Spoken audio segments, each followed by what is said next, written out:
కూటమి ప్రభుత్వం బరితెగించింది. మాచర్ల వైఎస్ఆర్ కాంగ్రెస్ పార్టీ నాయకుడు తురకా కిషోర్ కుటుంబం పైన కక్ష సాధింపు చర్యలకు పాల్పడుతుంది. ఇప్పటికే కిషోర్ను అక్రమ కేసులు బనాయించి జైలుకు పంపారు. ఇప్పటికీ 90 రోజులైంది. ఇప్పుడు పీడీ యాక్ట్ పెట్టి నెల్లూరు జైలు నుంచి రాజమండ్రి జైలుకు పోలీసులు తురకా కిషోర్ ని తరలించారు. అయితే దీనిపైన మాట్లాడడానికి తురకా కిషోర్ భార్య సురేఖ ఉన్నారు. సురేఖ గారు, ఏంటి పరిస్థితి? ఎందుకు ఇలా అక్రమ కేసులు పెడుతున్నారు? ఏంటి అసలు మీ పరిస్థితి ఎలా ఉంది? మీ కుటుంబం పరిస్థితి ఎలా ఉంది అంటే ఇప్పటికి 3 నెలలు అవుతుంది సార్. ఒక కేసు తర్వాత ఒక కేసు, ఒక కేసు తర్వాత ఒక కేసు. బెయిల్ వస్తుంది అనగానే మాకంటే ముందు కూడా మాచర్ల నుంచి పోలీసులు వచ్చి ఒక వారం నుంచి ఎప్పుడు బయటకు వస్తారా, ఎప్పుడు పీటీ వారెంట్ మీద తీసుకెళ్దామా అని అక్కడి నుంచి ఇక్కడికి, ఇక్కడి నుంచి అక్కడికి తిప్పుతూనే ఉన్నారు. ఇది కూటమి ప్రభుత్వం కాదు, కక్ష ప్రభుత్వము. చిన్న చిన్న పిల్లలను వేసుకొని మేము వరంగల్ నుంచి గుంటూరు అని, వరంగల్ నుంచి నెల్లూరు అని, ఇప్పుడు మళ్ళీ రాజమండ్రి, ఇట్లా చాలా అంటే చాలా ఇబ్బందిగా ఉంది. సరే, మా హస్బెండ్ గారంటే పొలిటికల్ ఫీల్డ్లో ఉన్నాడు. మా బావగారు ఏం చేశారు, తను సాఫ్ట్వేరు. మా రెండో బావగారు విలేకరు. వాళ్ళ మీద కూడా పెట్టారు కేసులు. ముగ్గురు మీద పెట్టారు, ఇంట్లో మగవాళ్ళ మీద. మేము లేడీస్ ఏం చేయాలో తెలియదు, మాకు బయటికి ఎవరితో మాట్లాడాలో కూడా తెలియదు. చాలా అంటే చాలా ఇబ్బందిగా ఉంది సార్. ప్రభుత్వం అధికారంలోకి వచ్చిన దగ్గర నుంచి మీ కుటుంబం పరిస్థితి ఎట్లా ఉంది? ఇంకా ఎలా ఉందంటే ఇప్పుడు కూడా నేను కలవడానికి చిన్నపిల్లల్ని వేసుకొని నేను ఒక్కదాన్నే వచ్చాను. దీనికేమో 3 years, ఇంకొక బేబీ ఉంది, 6 months బేబీ సార్. అలా ఉంది, ఇంక చెప్పుకోలేని పరిస్థితి మాది. మీ ఇంటి పైన కూడా దాడి చేశారంట, ఏంటి? మేము సరే, సిచ్యువేషన్ బాగాలేదు, ఇక్కడ మాచర్లో ఉంటే బాగోదులే, కొన్ని రోజులు దూరంగా ఉందామని చెప్పేసి మేము వేరే దగ్గరికి వెళ్ళిపోయాము. వెళ్ళిపోయిన తర్వాత మా బావగారి ఇంటి పైకి midnight 1 o'clockకి వెళ్ళి గడ్డపార తీసుకొని వెళ్ళి కిటికీని పొడవటం కానీ అట్లా దౌర్జన్యం చేయడానికి ప్రయత్నించారు. ఇదేమి ప్రభుత్వమో నాకు అర్థం కావట్లేదు సార్. ఇప్పుడు కిషోర్ పైన పీడీ యాక్ట్ పెట్టారంట. పీడీ యాక్ట్ పెట్టి నెల్లూరు జైలు నుంచి రాజమండ్రి జైలుకి తరలించారన్న. అసలు పీడీ యాక్ట్ రాజకీయ నాయకుల మీద పెట్టడం ఏంటి? పీడీ యాక్ట్ కిషోర్ మీద పెట్టడాన్ని మీరు ఎలా చూస్తారు? పీడీ యాక్ట్ ఎవరి మీద పెడతారు సార్? మర్డర్ చేసిన వాళ్ళ మీద, గంజాయి కేసులు ఉన్న వాళ్ళ మీద, రేప్ కేసులు ఉన్న వాళ్ళ మీద పీడీ యాక్ట్లు పెడతారు. పొలిటికల్ వాళ్ళ మీద పీడీ యాక్ట్లు ఎలా పెడతారు, ఎలా స్వీకరిస్తున్నారో కూడా తెలియదు. వీళ్ళు ఏ కేసు పెడితే ఆ కేసుని యాక్సెప్ట్ చేస్తున్నారు. మరి ఇంకా ఇప్పుడు కిషోర్ మీద మొదటి నుంచి ఈ గవర్నమెంట్ వచ్చిన దగ్గర నుంచి ఎన్ని కేసులు పెట్టారు, మీకు ఏమన్నా ఐడియా ఉందా?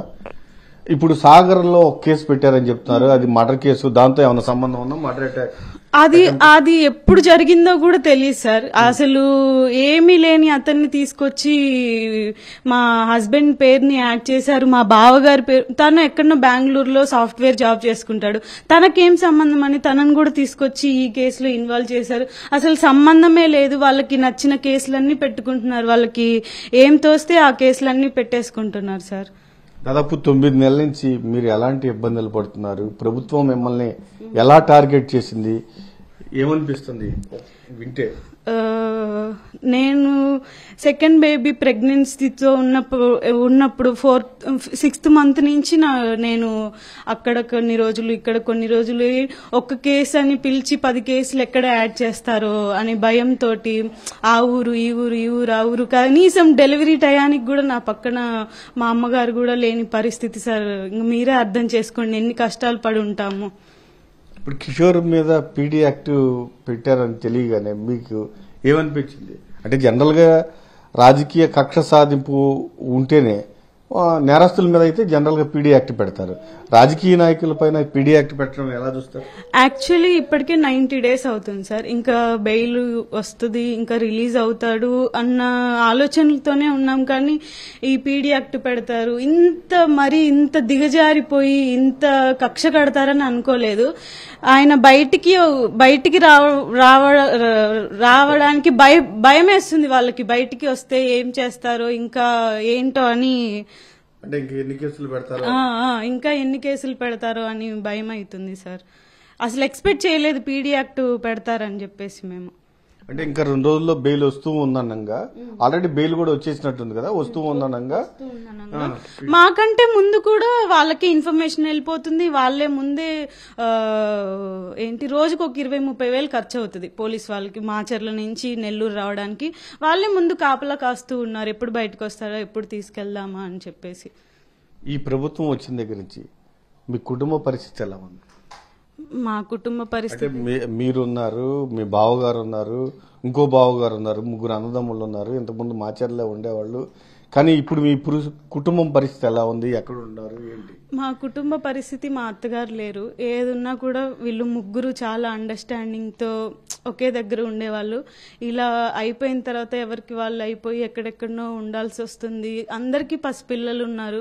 ఎక్కడికంటే అక్కడికి ట్రావెలింగ్స్ అంటే ఏంటి, కష్టాలు చాలా అంటే చాలా కష్టాలు అవుతున్నాయి సార్. అంటే మీ బావగారి పైన ఎందుకు పెట్టారు కేసు? ఈ కక్ష సార్, కక్ష. ఆయనకు అసలు సంబంధమే లేదు. ఆయన ఎక్కడో సాఫ్ట్వేర్ జాబ్ చేసుకుంటూ ఉంటాడు, తనకిద్దరు పాపలు. తనని కూడా తీసుకొచ్చి ఏ కేసులో పెడితే ఆ కేసులో పెట్టేస్తున్నారు. చాలా దారుణమైన పరిస్థితి అయితే మాచర్లో ఉంది.